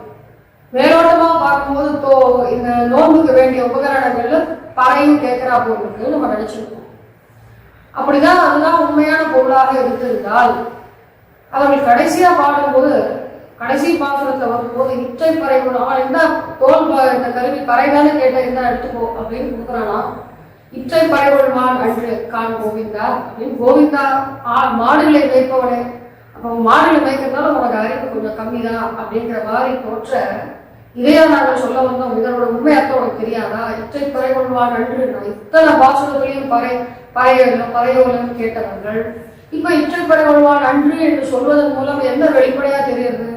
பறை என்பது கேட்பது கைங்கரியங்களை எம்பெருமானிடத்தில் பிரார்த்திக்கிறார்கள் அப்படிங்கிறது இந்த சுவாபதேச அர்த்தம். இப்படியே தான் நம்ம ஆழ்வார்களுடைய அத்தனை திவ்ய பிரபந்தங்களுக்கு இப்படி வியாக்கியானத்தை பார்த்துதான் அவர்களுடைய அந்த வார்த்தைகளுக்கெல்லாம் அர்த்தம் புரிஞ்சுக்கிறத புரிஞ்சு மேலோட்டமான அர்த்தங்களை பார்த்தால் நம்முடைய மந்த மதிக்கு சில சமயங்களில் விபரீத புத்தியெல்லாம் தோன்றும். ஆச்சாரியர்களுடைய வியாக்கியானத்தை கொண்டுதான் இதை அனுபவிக்க வேண்டும். இப்படி இது இருக்கச்ச இன்னொரு பெருமாள் திருப்பாதம் படைந்துங்கிற இந்த 10 பாசுரங்கள்ல 10 தோழிகளை எழுப்புற இடத்துல வேதம் வல்லார்களாக இந்த பாகவதங்களை ஆண்டாள் எழுப்பினாள். அடுத்த 17வது பாசுரத்திலிருந்து 20வது பாசுரம் வரைக்கும் விண்ணோர் ஸ்தானத்தில் இருக்கக்கூடியவர்கள் நந்தகோபுரை எழுப்புறார், யசோத பிராட்டியும் அப்புறம் நம்பி மூத்த பிரான் என்று சொல்லக்கூடிய பலராமனையும், அப்புறம் நம்பினை பிராட்டையும் 18வது பாசுரத்திற்கு புருஷகாரமாக அவர்களை முன்னிட்டு எழுப்புகிறார்கள். 19வது பாசுரத்துல அவர்கள் இருவருடைய சேர்க்கையிலும் தாங்கள் அடிமை கொண்டதுதான் தங்களுக்கு உள்நோக்கம் என்று காட்டும்படியாக 19வது பாசுரத்திலும் 20வது பாசுரத்திலும் அப்படியே அதன் தொடர்ச்சியாக அமைகிறது. 21வது பாசுரத்திலிருந்து கண்ணனை நேராக எழுப்ப முற்படுகிறார்கள். 22வது பாசுரத்துல கண்ணனுடைய திருக்கண் கடாட்சம் வேண்டும் பிரார்த்திக்கிறார். 23வது பாசுரத்துல அந்த திருக்கண் கடாட்சமும் அமர்ந்த இடத்துல இருந்து பண்ணக்கூடாது, நடந்து வந்து செய்யணும்னு பிரார்த்திக்கிறார். 24வது பாசுரத்தில் நடந்து வந்த அவன் திருவடிகளுக்கு பல்லாண்டு பாடுகிறார். 25வது பாசுரத்தில் கண்ணன் தனக்கு நீங்க எந்த விஷயத்துக்காக வந்திருக்கீங்க, என்னென்ன வேணும் கேளுங்கோ தரேன்னு சொல்ல, எங்களுக்கு வேற எதுவும் பிரயோஜனம் இல்லை, உன்னையே அறிவித்து வந்தோம்னு சொல்கிறார். இந்த பாசுரத்தை சொல்கிறார்கள். 26வது பாசுரத்துல நோம்புக்கு வேண்டிய அந்த உபகரணங்களை எல்லாம் எம்பெருமானே நீதான் தந்தருட வேண்டும் என்று கேட்டு சாமியாபத்தி வேண்டும் என்று பிரார்த்திக்கிறார்கள். 27வது பாசுரத்துல நோன்புக்கு பலன் கூறுகிறார்கள். நோன்புக்கு பலன் இப்பதான் உன்னையே அறிவித்து வந்தோம், வேற பிரயோஜனம் இல்லைங்க, கூடி இருந்து குளிர்வதுதான் எம்பெருமானோட கூடி இருந்து குளிர்வதுதானே பலன், அதை கேட்டு நம்ம பெற வேண்டிய பலன் தானே அது. 28வது பாசுரத்துல சரணாகதியை அனுஷ்டிக்கிறார்கள். பெற்ற மேய்க்கும் குலத்தில் பிறந்து நீ குற்றேவலங்களை கொள்ளாமல் போகாதுன்னு சொன்னார். 29வது பாசுரத்தில் அந்த சரணாகதிக்கு பலனாக கைங்கரியத்தை அவரிடம் பிரார்த்திக்கிறார்கள். இப்படியாக 29 பாசுரத்தை அருளி செய்தவன் இடைச்சியாகவே தன்னை அனுகரித்த ஆண்டாள் 30வது பாசுரத்துல தான் இன்னார் என்று அறிமுகப்படுத்தி வில்லிபுத்தூர் பட்டபிரான் போதை இப்பதான் தன்னுடைய சுய அறிமுகத்தை தான் சொன்னது ஆண்டாள் பூமி பிராட்டியோட அம்சம். ஆனாலும் வில்லிபுத்தூர் பட்டபிரானுடைய கோதையான அவளால் நான் சொல்றேன், இந்த பாசுரங்களை பாடுபவர்களுக்கு என்ன பலன் அப்படின்னு சொல்லி எம்பெருமானுடைய திருக்கண் கடாட்சம் இவர்கள் மேல் விழுவது என்பது நிச்சயம் என்பது தலை கட்டி முடிக்கிறார். இதுதான் இந்த பாசுரங்கள்லாம் அமைந்த ஒரு சைலினா இந்த ஒரு நடைமுறை விதம். இன்று நாம் இந்த 20வது பாசுரத்தை 33 அமரருக்கு முன் சென்று கப்பம் தவிர்க்கும் கலியே துயிலாய் செப்பமுடையாய் திரளுடையாய் செற்றாக்கு வெப்பம் கொடுக்கும் விமலா துயிலாய் செப்பென்ற மென்முலை செவ்வாய் சிறுவருக்குள் நப்பின்னை நங்காய் திருவே துயிலாய் உக்கமும் தட்டொழியும் கன்றும் மணாளனை இப்போதே அம்மை நீராட்டேனோ என்பாவாய் அப்படின்னு பிரார்த்திக்கிறார். இந்த வார்த்தைக்கு பதபதார்த்தங்களோட பார்த்து வருவோம். 33 அப்படின்னா 33 கோடி தேவர்கள் இந்த வேதங்கள்ல சொல்லப்பட்டிருக்கு. அதற்கு உபலட்சணமாக ஒரு 33 தேவர்களுடைய பெயரை நம்ம தெரிஞ்சுக்கணும். 2 அஸ்வினி குமாரர்கள், 8 அஷ்டவசுக்கள், ஏகாதச ருத்ரர்கள், 12 துவாதச ஆதித்யர்கள் அப்படிங்கிறப்ப இந்த 33. இந்த 33க்கும் என்ன அப்படின்னா இவர்களுக்கு எல்லா இந்த சம்சார மண்டல லீலா விபூதியில கீழே இருக்கிற ஒரு எறும்புலேருந்து பிரம்மா ஈராக எல்லாருமே அனுஸ்வரூபமாக இருக்கக்கூடிய ஜீவாத்மாக்கள் தான். எல்லாருமே லீலா விபூதிக்குள்ளே இருக்கிற இந்த ஜீவாத்மாக்கள் தான். இவர்கள் எல்லாருமே இந்த எல்லாருமே என்ன ஒரு இயற்கையான ஒரு பயம் வரும் அப்படின்னா உயிர் பயம் வரும். இந்த லீலா மண்டலத்துல கீழே இருக்கிற ஒரு எறும்பு முதல் கொண்டு பிரம்மா ஈராக அவர் பரியந்தம் எல்லாருக்கும் இயற்கையாக இருக்கக்கூடிய விஷயம் என்னன்னா உயிர் பயமும் பதவி பயமும். புனஸ்திரைலோக்கிய பிராப்தவான பிரம்மா தன்னுடைய பதவி காலம் முடிஞ்சவுடனே திருப்பி என்ன வேண்டும்னு பிரார்த்திக்கிறாருன்னா திருப்பியும் எனக்கு இந்த பிரம்ம பதவி வேண்டும்னு பிரார்த்திக்கிறார். அதே போல உயிர் பயத்தை பத்தி கேட்கவே வேண்டாம். எப்பொழுதெல்லாம் எங்கேயாவது ஒரு ராட்சசர்கள் பிறந்திருக்காங்களோ அசுரர்கள் பிறந்திருக்காங்களோ கேள்விப்பட்டால், இல்ல அவர்கள் ஏதோ தவம் செய்து வரங்களை எல்லாம் வாங்கிட்டு போறா, நிறைய தவ வலிமை எல்லாம் ஏறிட்டு இருக்குன்னு சொன்னால் முதல்ல பயப்படுறது இந்த தேவர்களுக்கு தலைவனான இந்திரன் தான். அதாவது தேவாக ஸ்வர்க்கம் பரித்தேஜன ஒரு வார்த்தை இருக்கு. ஏதாவது இந்த பயங்கள் தலையெடுத்தோட என்ன பண்றா இந்திரன் முதலான தேவர்களா அந்த சொர்க்கலோகத்தையே விட்டு கிளம்பி தன்னோட மூட்டை முடிச்சோட குடியிருப்புலாம் வச்சு வேற எங்க போலான்னு முடிவு பண்றான். அப்போ இந்த தேவர்களையும் இந்திராதிகளையும் பார்த்து நம்மை போன்ற ஒரு சாதாரண மனுஷர்கள்லாம் என்ன நினைக்கிறாரோ அவர்கள்லாம் சாவாதவர்கள். சாவாதவர்கள் தான் எந்த விதத்துல இருந்தால், எம்பெருமான அமிர்த மதனம் பண்ணி இந்த தேவர்களுக்கு அமிர்தம் கொடுத்த போது அதை சாப்பிட்டு அவர்கள் இரவாதவர்களாக கருதப்படுகிறார்கள்னா கூட, நம்முடைய சாதாரண மனித பிறப்பிலேருந்து அதெல்லாம் பார்த்தால் அந்த லைஃப் ஸ்பேன் சொல்லக்கூடிய ஆயுளோட நீட்சி ரொம்ப ஜாஸ்தி. அதனால நமக்கு அவர்களெல்லாம் சாவாதவர்களே ஒரு முடிவுக்கு நம்ம வந்துட்டோம். ஆனால் பிரளய காலத்தில் அவர்களும் சேர்த்து உள்ள போகக்கூடியவர்கள் தான். ஆக நம்மளுடைய நோக்கத்திலிருந்து தான் நம்ம அவர்களை அமரர்கள்னு சொல்றோம் ஒழிஞ்சு, அவர்களுக்கும் இப்படி சாவாதவர்களாக இருந்தாலும் ஏன் உயிர் பயம் வருது ஒண்ணு. அடுத்தது பதவி பயமும் ஒண்ணு உண்டு. இப்போ பதவி பயத்துக்கு நம்ம ஒரு நல்ல திருஷ்டாந்தம் என்ன எடுக்கலாம்னா, மகாபலி அஸ்வமேத யாகம் பண்ணி இந்திர பதவியை அடையணும்னு ஆசைப்பட்டார். அவன் பெருமாள் உடனே இந்திரன் நேரம் உடனே போய் எம்பெருமான் கிட்ட பிரார்த்திச்சு, இந்த மாதிரி மகாபலி வேண்டா, என்னுடைய பதவி போடும் போது கேட்டோடனே பெருமான் சொல்றாரு, அதுக்கு என்ன, அவன் நல்ல விஷயம் தானே செய்யறான், உன்னை ஒன்றும் அடிக்க வரலையே. அப்போ அவன் பிரகலாதனுடைய பேரன், அவன் எது முறையோ அது பிரகாரம் அஸ்வமேத யாகம் செய்து பண்றான் அப்படின்னு, நீ அவன் ரொம்ப தார்மீகன், ரொம்ப நல்லவன், அவன்கிட்ட நீயே போய் கேளு, இல்லை இந்திர பதவி எனக்கே இருக்கணும், நீ போய் கேளு, அவன் நல்லவன் தான், ஒன்றும் மாட்டேன்னு சொல்ல மாட்டானே. இந்திரன் முதலான தேவர்களுக்கு கொடுக்கக்கூடிய செருக்கு என்னன்னு பாருங்க. நான் உன்னை போய் கேட்டா நீ என்ன போய் அவன்கிட்ட போய் ஒரு ஆப்ளிகேஷன் வைக்க வைக்கிறீங்க, நீ போய் கேளு. இவன் யார் அவன் யாருன்னு யோசிக்கிற அந்த எண்ணம் கூட இந்திரனுக்கு இல்லை.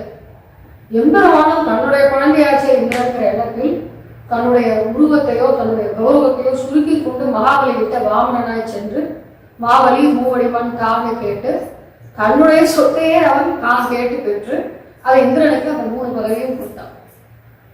இப்படியெல்லாம் இந்த தேவர்களுடைய சரித்திரம்னு ஒரு வைஷ்ணவர்கள் விஷயத்தையோ பிரபந்தர்கள் விஷயத்தையோ பார்த்தால், காணிலும் உருப்பொலார் செவிக்கினாத கீர்த்தியான்னு ஆழ்வார் சாதித்தார். இவருடைய சரித்திரங்கள் வைபவங்கள் ஒண்ணுமே பெருசா இல்லை, அவர்களை கொண்டாடும்படியாக எதுவுமே இல்லை. ஒரு வைஷ்ணவன் ஒரு பிரபந்தன் இருக்கிறவருடைய அவனுடைய வைபவத்துல கோடியில ஒரு பங்கு இல்லைன்னு வேற பிரமாணங்களே சொல்லியிருக்கு. அப்படிப்பட்ட 33 கோடி தேவர்கள் விஷயத்துல இந்த கோபஸ்ரீகள்லாம் என்ன கேட்கிறா அப்படின்னா, ஆண்டாளுடைய தோழிகள் என்ன கேட்கிறாங்கன்னா, அவர்கள்லாம் ஆண்கள், அவர்கள்லாம் பலிஷ்டர்கள், அவர்கள்லாம் தேவர்கள், அவர்கள்லாம் பிரயோஜனார்த்தப்பரர்கள். அவள் அதே போல 33 கோடின்னு சொல்லியிருக்கா, நாங்கள்லாம் 5 லட்சம் குடிதான். அப்போ நீ கண்ணா நீ ஏன் எங்ககிட்ட வரமாட்டேங்கிறா, ஒருவேளை அவளை விட நாங்க தொகை கம்மியா இருக்கிறதுனால வரலையோ. அதே போல அவர்கள்லாம் ஆண்கள், நாங்கெல்லாம் சின்ன ஆண்டாளை ஒத்த வயசு பருவம் தானே, 5 வயசு குழந்தை பெண் குழந்தைகள். அவர்கள்லாம் பலிஷ்டர்கள், நாங்கெல்லாம் அகலைகள். அதே போல அவர் தேவர்களும் நாங்கெல்லாம் ஆயர்களும். அவர்களுக்கெல்லாம் தேவர்களுக்கெல்லாம் ஞானம் சக்தி விசேஷம்லாம் ஜாஸ்தி. எங்களுக்கெல்லாம் ஞானம் எந்த அளவுக்கு இருக்குன்னா, வலதுகை எழுதுகை எதுன்னு கூட தெரியாத அளவுக்கு உண்டான ஞானம் தான் எங்ககிட்ட இருக்கு. அதனாலதான் எங்ககிட்ட நீ வரமாட்டேங்கிற. அது மட்டும் இல்ல, அவங்களுக்கெல்லாம் பிரயோஜனார்த்த பரவலா இருந்தால் ரொம்ப ஆசையோட போய் அவங்களுக்கு காரியம் செய்யறீங்க.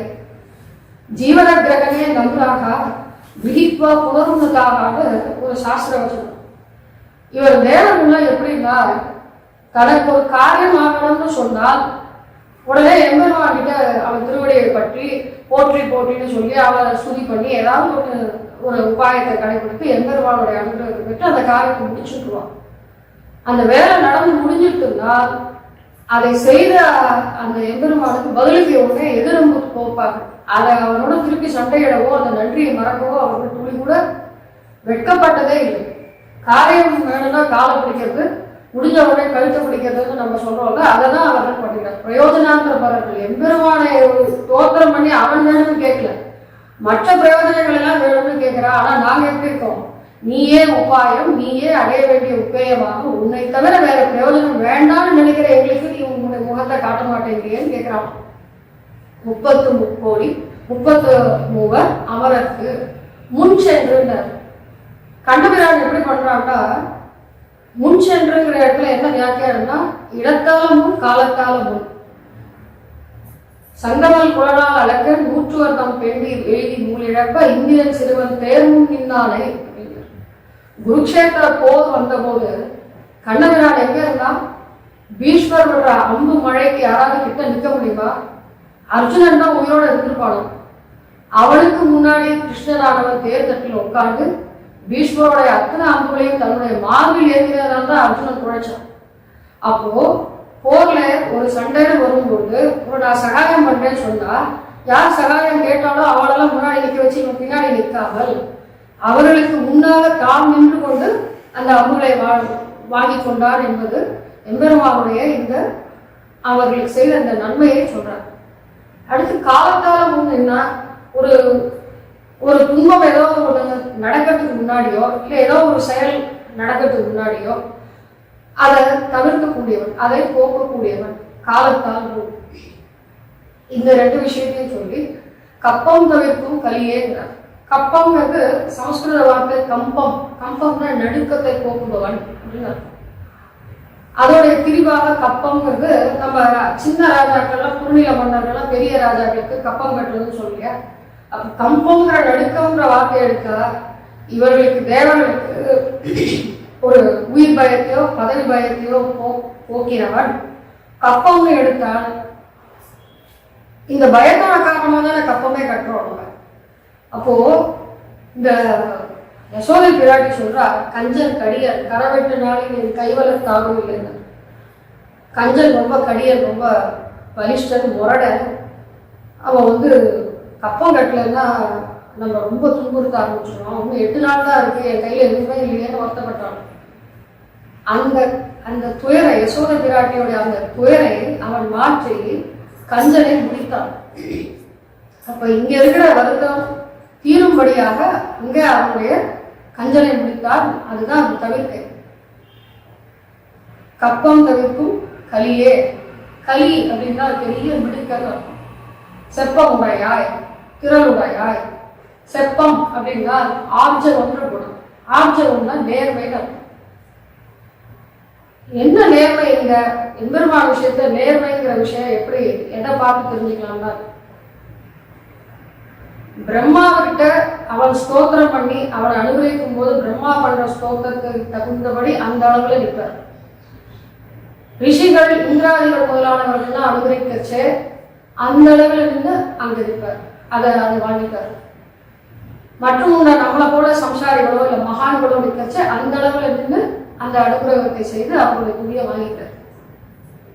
இப்போ நம்மை போல ஒரு சம்சாரி ஜீவன் கிட்ட நான் யார் தெரியுமான்னு என்னுடைய மேன்மையை காட்டி பிரம்மாவாலேயே நான் ஆராதிக்கப்படுபவன்.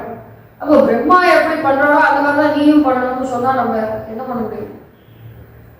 அப்போ நம்ம போல சம்சாரிகள் கிட்ட இவ்வளவு எளிமையா ஒரு ஆராதனத்தை வாங்கிக்கிறவன் பிரம்மாவும் அதே மாதிரி பண்றானான்னு சொல்லும் போது அங்க தன்னுடைய எளிமையை காட்டும் போது அங்க அதை காட்ட மாட்டான், தன்னுடைய பரத்துவத்தை மேன்மையை காட்டுவான். அப்ப அவரவர்களுடைய தகுதிக்கேற்ப தன்னுடைய பரத்துவத்தையும் எளிமையும் மிகச்சரியாக நடத்தி கொண்டு போகிறவன். இதுதான் ஆர்ஜவம், நேர்மைன்னு சொல்றேன். பத்திரம் புஷ்பம் பலம் தோயம் யோமே பக்தியா பிரயச்சதி ததகம் பக்தி உபகிருதம் அஸ்னாமி பிரயாத்மனன். ஒரு சம்சாரி சேத்தனன் மிக எளியவன். அவன் என்னால் எதுவும் முடியலையே பெருமாளே நான் என்ன பண்றதுன்னு சொல்லி ஒரு சின்ன பாத்திரத்துல ஒரு தீர்த்தமோ ஒரு பழத்தையோ ஒரு புஷ்பத்தையோ அவன் முன்னாடி சமர்ப்பிச்சு இதை நீ ஏற்றுக்கணும்னு சொன்னால் எம்பெருமான் அந்த பொருள்களில் கிட்ட இருக்கக்கூடிய தாரதமியத்தை அவன் பார்ப்பதில்லை. அதற்கு பின்னாடி அவன் உண்மையான அன்போட பக்தியோட அவன்கிட்ட எந்த பிரயோஜனாந்தரங்களையும் எதிர்பார்க்காமல் கொடுத்தானான்னு பார்க்கணும். இதைத்தான் இன்னொரு திருஷ்டாந்தமா சொல்றார். திருதராஷ்டிரம் கிட்ட சஞ்சயனும் திருதராஷ்டிரமும் பேசிட்டு இருக்கா. அப்போ கிருஷ்ணன் வரப்போறான் பாண்டவ தூதனா. அவனை ஏதாவது ஒன்று பேசி நம்ம பக்கம் அவனை இழுத்துக்கிறதுக்கு ஏதாவது அவனை ஈர்க்கக்கூடிய விஷயமா ஏதாவது ஒன்று பண்ணலாமா, அவனுக்கு நிறைய சேனைகள்லாம் கொடுத்து நிறைய உபச்சாரம்லாம் பண்ணி இதெல்லாம் எது பண்ணினா அவன் மனசு கவரும் அப்படின்னு ஒரு வஞ்சக புத்தியோட கேட்கறத சஞ்சயன் புரிஞ்சுட்டார். இருந்தாலும் அவன் ராஜா வச்சு அவனை நேராகவே அவன் முகத்துக்கு ஏற்ற மாதிரி இந்த மாதிரி கேட்க முடியாதுங்கிறதுனால சஞ்சயன் அழகா பதில் சொல்ற.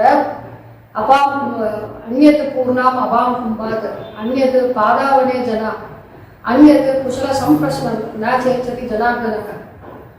இதெல்லாம் இதை கொண்டு பெரிய பெரிய பரோடகமான ஒரு விஷயங்கள் எல்லாம் கொண்டு கிருஷ்ணனை நீ கவரணமோ அவன் மனசை கொள்ள கொள்ளணும் அதெல்லாம் அவசியமே இல்லை திருதராஷ்டிரா. அவன் வர வழியில ஒரு தீர்த்த குடம் வை.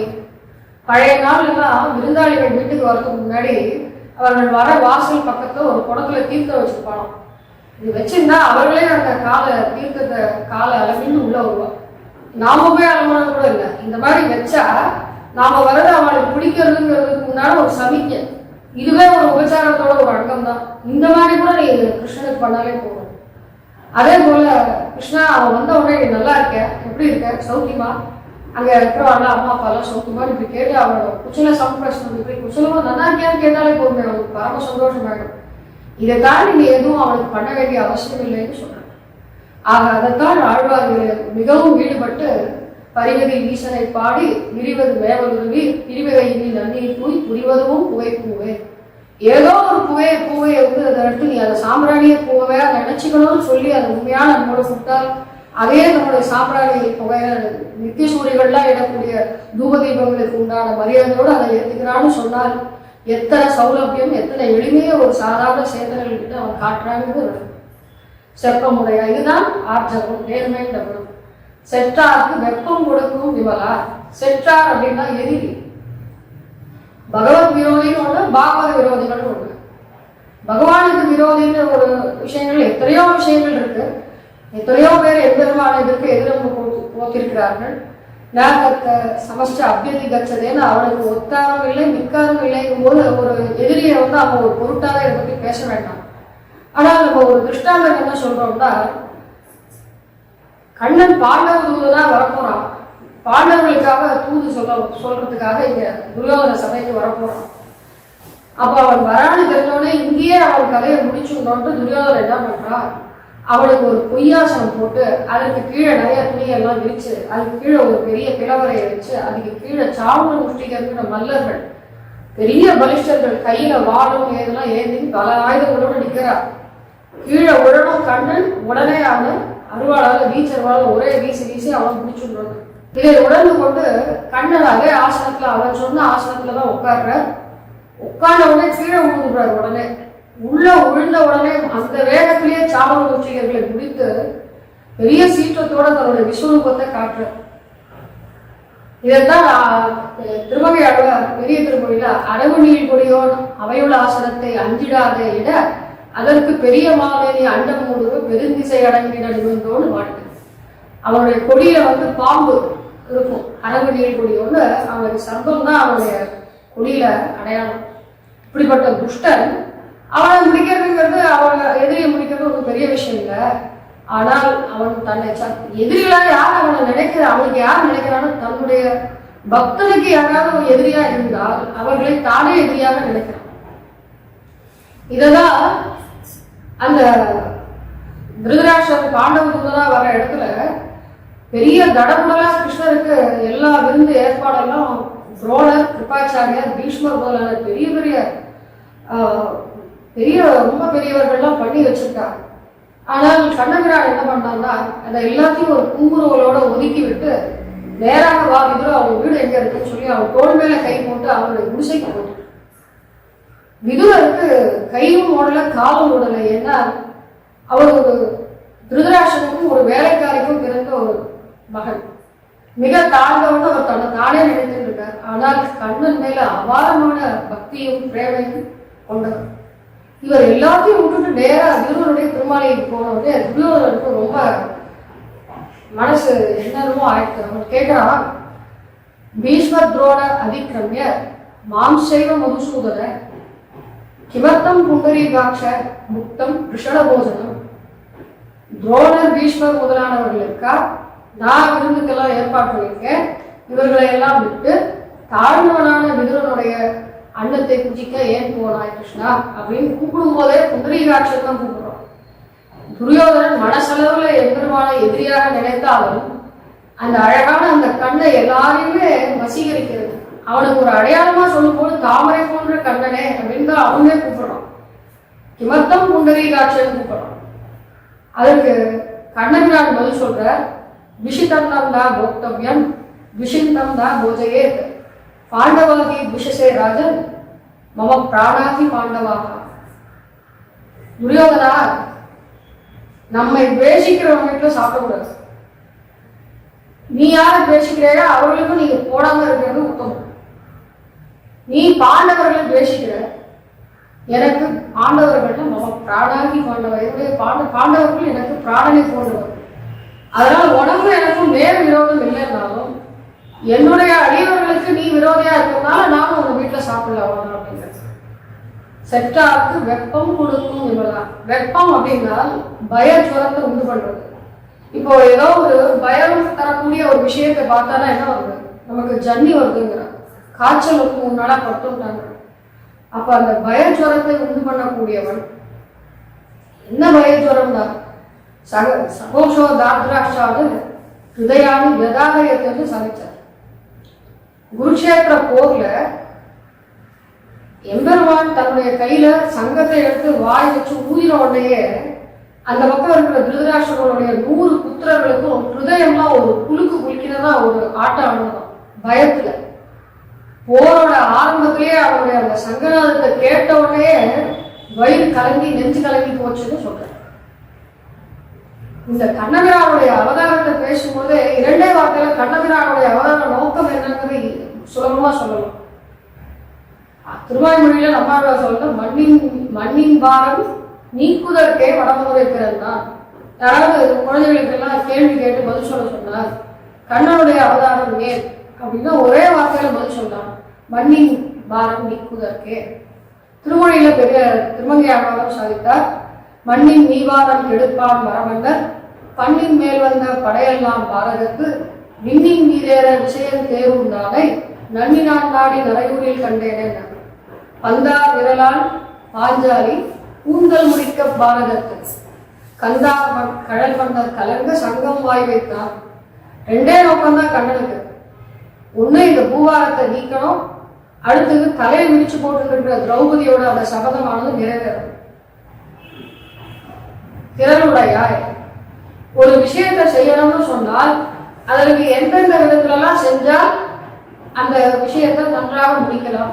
டெக்னிக்னு சொல்றோம் இல்லையா, ஸ்ட்ராட்டஜி ட்ரிக்குன்னு சொல்றோம். இதெல்லாம் எதை விதத்துல எப்படி அப்ராப்ரியேட்டா எதை சொன்னால் எதை செய்தால் எந்த காலத்தில் யாரிடம் செய்தால் சரியாக இருக்கும் என்பதை எம்பெருமான் மிகச்சரியாக அதை கையாண்டு செய்கிறான். என்ன திறல்தான் தன்னுடைய அடியவர்கள் ஏதோ ஒரு சபதம் எடுத்திருக்காங்க, தன்னை அழிய மாதிரியும் அதை திறம்பட செய்பவர். ஜெயத்ரதனை இந்த சாயங்காலத்துக்குள்ள அவன் தலையை எடுக்கலன்னு சொன்னால் நான் அக்னி மூட்டி நான் வீரன் வாய்ப்பேன்னு அர்ஜுனன் சொல்றான்.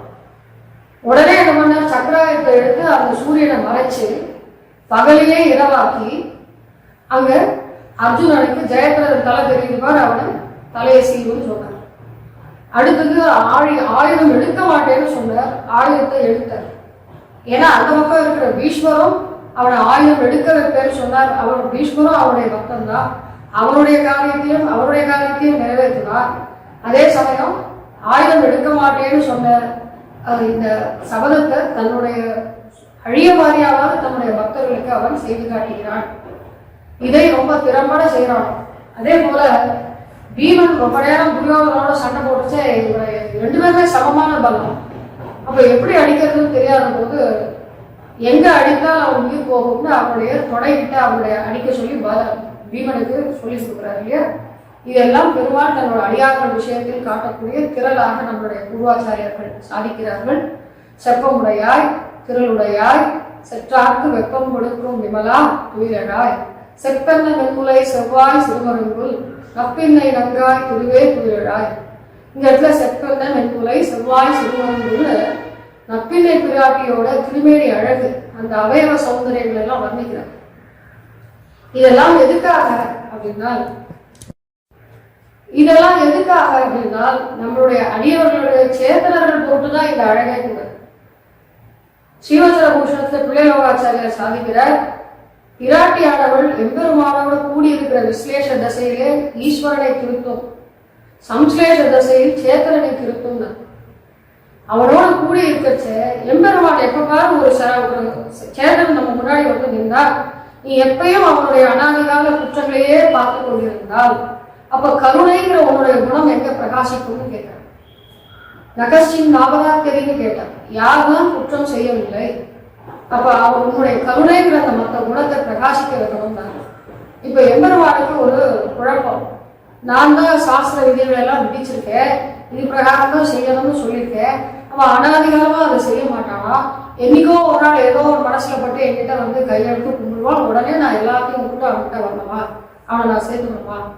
அப்போ சாஸ்திரத்துக்கு ஒரு மரியாதைன்னு இல்லாம போயிடாத அப்படிங்கிறது அவனுடைய ஒரு குழப்பம். அதை புரிஞ்சுட்டு இருக்கா. அப்போ அழகா ஒரு விஷயங்களை தாயார் எடுத்து சொல்றார். அப்போ ஒண்ணு பண்ணுவோம், ஒண்ணு அவனை கை கொள்ளலைன்னா உன்னுடைய கருணைக்கு அங்க வேலை கிடையாது. உனக்கு பல கல்யாண குணங்கள் இருக்கு, உன்னை சரணம்னு வந்து பட்டினவனுக்கு நீ கருணையோட அவனை ஏற்று போய்கிற இந்த விஷயங்கள் எல்லாம் கருணைக்கிற குணத்துக்கு பிரயோஜனமே இல்லாம போயிடும். இல்ல அவனை நான் தண்டிக்கணும், அது பிரகாரம் தான் போகணும் அப்படின்னு சொன்னால் அந்த சாஸ்திர மரியாதை வந்து அது கெட்டு போயிடும். அப்பனா என்ன பண்ணலாம்னா, உன்னை சரணம்னு வந்து அடைந்து ஒரு ஆச்சாரியனுக்கேன ஒரு புருஷகாரமாக என்னை பற்றி உன்னை அடையும் பட்சத்தில் அவனை நீ கை கொள்ளணும். அப்போ அவங்ககிட்ட இருக்கிற குற்றத்தை எல்லாம் பார்த்து நீ சாஸ்திர பிரகாரம் செஞ்சியான்னு கேட்கக்கூடாது. அப்படி இல்லாத ஒரு பக்கத்தில் நீ சாஸ்திர பிரகாரம் நடத்திக்கணும். அவனை கர்மாதீனமாக உணர விட்டு அதுக்கப்புறம் கொஞ்சம் கொஞ்சமா அவன் பல பிறவைகள் பக்குவம் அடைந்து இருப்பான். இந்த நம்ம முன்னாடி பார்த்தோம் இல்லையா, அந்த 6 மணிகள் வழியா எப்படி வருவான்னு அதை அவள் செய்கிறாள். ஆக செற்றாருக்கு வெப்பம் கொடுக்கும் விமலா திருவே துயிலழாயினம் நப்பினை பிராட்டி ஒன்றும் திருவா அப்படின்னு கேட்கிறார். உபதேசத்தாலே மீளாத போது இருவரையும் எப்படி திருக்கிறாள்னா, உபதேசத்தால மீளாத போது சேதனனை தன் அருளாலே திருத்தும், ஈஸ்வரனை தன் அழகாலே திருத்தும்னு பிள்ளைலோகாச்சாரியர் சாதிச்சார். 2 பேருக்கும் சொல்லி பார்க்கிறார், உபதேசம் பண்றார். அதே போல சேதனர் பக்கமும் வந்து உன்னுடைய அனாதிகாலமான இந்த பாவ புண்ணிய கர்மங்களுக்கு ஏற்ற இந்த பிறவிகள் எல்லாம் நீ மாறி மாறி இந்த சம்சார மண்டலத்துக்கு வாழ்ந்துட்டே இருக்கியே, எம்பெருமானுடைய திருவடியை நீ சரணமடைவாயாக அப்படின்னு நல்ல வார்த்தைகளை சொல்லி அவனுக்கு அவன் தன்னுடைய திருக்கண் கடாட்சத்தால அவனுக்கு எம்பெருமான் திருவடியில் அவன் சரணம் பூம்படி செய்வதே தாயார் தான். ஆக விஸ்லேஷ தசையில் சேதனரை திருத்துகிறார், விஸ்லேஷ தசையில் எம்பெருமானை திருத்துகிறார். இருவரும் இந்த உபதேசத்தாலே மீளாத போது சேதனனை அருளாலேயும் ஈஸ்வரனை அழகாலேயும் திருத்துகிறார். அதை உணர்த்துவதற்காகத்தான் செப்பல்ல நென்முறை செவ்வாய் சிறு மருங்குல் அப்படின்னு அவனுடைய இடையழகு வாயழகு கண்ணழகு இதெல்லாம் எங்களுக்காக இருக்கு. அவன் எங்க விஷயத்த ஏதாவது கோவப்பட்டா இந்த அழகையெல்லாம் நீ அவன் காட்டி அவனுடைய சுவாதந்திரியம் இந்த தண்டிக்கக்கூடிய அந்த குணத்தை குறைச்சு எங்கள் மேல் கருணைங்கிற அந்த அவனுடைய இயற்கையான கல்யாண குணத்தை கிளப்பி விடுவதற்கு தான் நீ புருஷகார முறையா இருக்க. அதனால திருவேன்னு கூப்பிட்டாங்க. திருவேனா அப்போ அவள் திருவேவா, அவள் மகாலட்சுமி. அந்த திருவ மகாலட்சுமி தான் சொல்லுவாங்க. மகாலட்சுமி என்பவள் அவயவின்னா இவர்கள் அத்தனை பேரும் மீனாதேவி ஆகட்டும், பூமி பிராட்டி ஆகட்டும், பெரிய பிராட்டிக்கு அவர்கள்லாம் அவயவங்கள் ஸ்தானத்தில் இருக்கிறதுனால திருவேன்னு கூப்பிடலாம். திருவே துயிலழாய் செப்பெண்ண மென்முலை செவ்வாய் சிறுமருங்குல் நப்பின்ன இறங்காய் திருவே துயிலழாய் ஊக்கவும் தட்டொழியும் தந்து உன் மணாளனை இப்போதே நம்மை நீராட்டு. ஊக்கம்னா விசிறி, தட்டொழில கண்ணாடி. இதெல்லாம் நம்ம நவராத்திரியில வெத்தலை பாக்கில் தானே இதெல்லாம் வச்சு கொடுப்பா.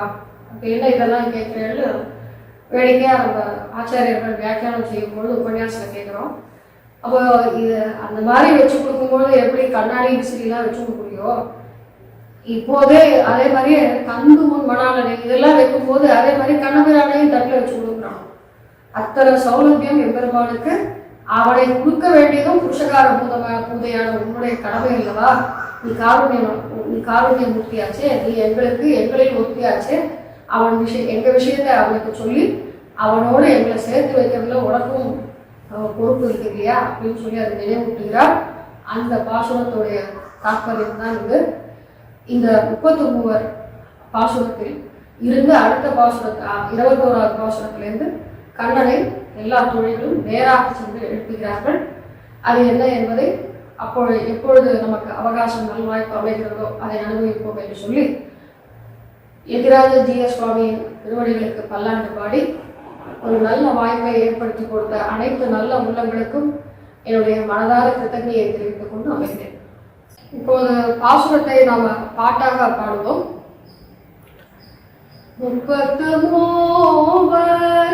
அமரருக்கு முன் சென்று கப்பம் தவிர்க்கும் கலியே துயிலழாய். 33 அமரருக்கு முன் கப்பம் தவிர்க்கும் கலியே துயிலாய் செப்பமுடையாய் திறனுடையாய் செப்பமுடையாய் திறனுடையாய் செப்பமுடையாய் திறனுடையாய் செட்டாக்கு வெப்பம் கொடுக்கும் விமலா துயிலாய் செப்பென்னமென் முனை செவ்வாய் சிறு மருங்கு நப்பின்னை நங்காய் திருவே துயிலாய் செப்பென்னமென் முனை செவ்வாய் சிறு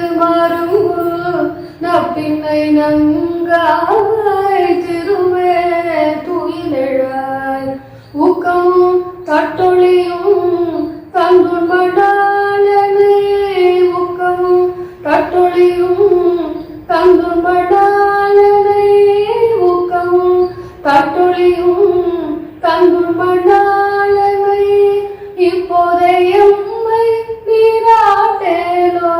நீராட்டேலோரெம்பாவாய் இப்போதையம்மை நீராட்டேலோரெம்பாவாய் 33 ஆண்டாள் திருவடிகளே சரணம்.